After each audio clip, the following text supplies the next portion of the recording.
Well, breaking overnight, police in Virginia Beach had a very busy 4th of July after 6 people were shot at the Oceanfront. It happened after midnight, and several victims were found along Pacific and Atlantic Avenue. 13 News Now reporter Megan Shin joins us now. And Megan, you have the latest on the investigation.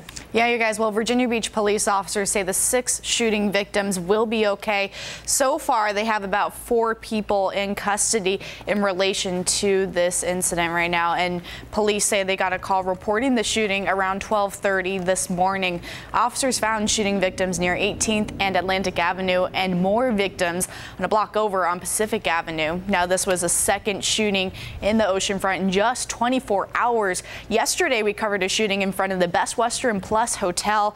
Police say that shooting started as a fight along the sidewalk. One person was shot, another was grazed by a bullet. Both are going to be okay.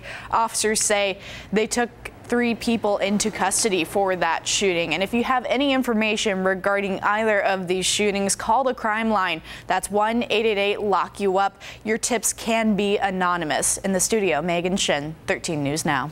Megan.